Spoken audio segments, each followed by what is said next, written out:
बोला बोला शंकर भगवान की।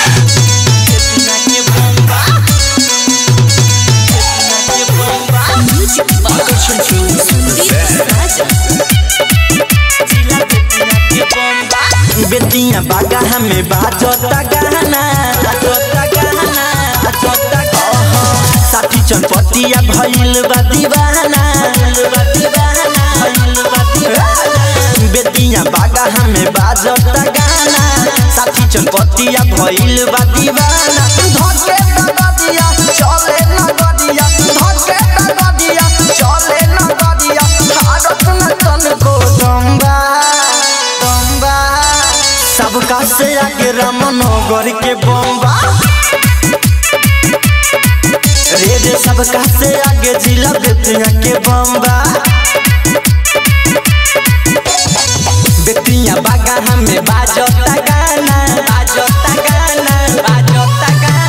देखो न रपटिया गजबा दीवाना बेतिया बागा हमें बाजता गाना देखो न रपटिया गजबा दीवाना धके डबरिया चले नगरिया धके डबरिया चले नगरिया भारत न तनिको दम्बा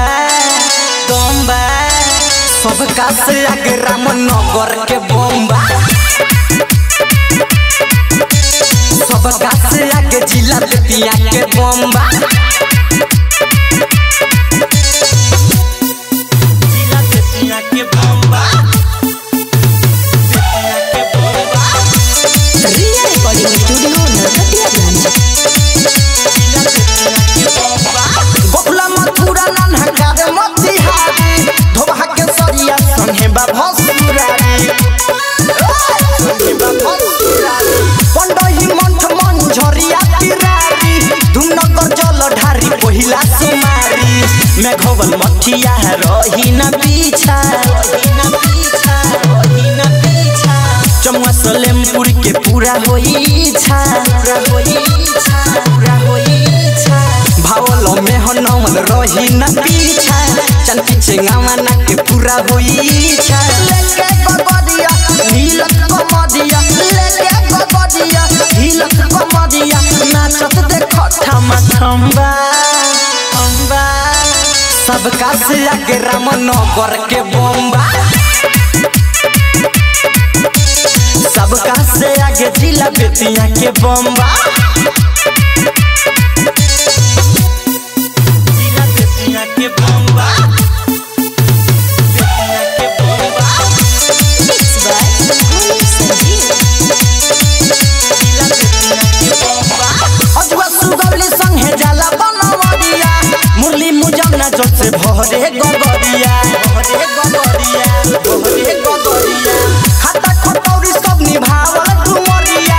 तकिया बैकुटपुर जल भरी गगरिया रामपूजा घरवा भरो गज जुड़ा पकड़ी असो त्रिवेणी में जल भरी सगरी सरवार दे कहमा धन कुटुआ जुड़ा पकड़ी असो त्रिवेणी में जल भरी सगरी आशिक अकेला राज राम बोली आशिक अकेला राज राम बोली धीरे जे सवाके नहीं सरम्बा सबका से आगे रामनगर के बम्बा सबका से आगे जिला बेतिया के बम्बा रिया रिकॉर्डिंग स्टूडियो नरकटियागंज।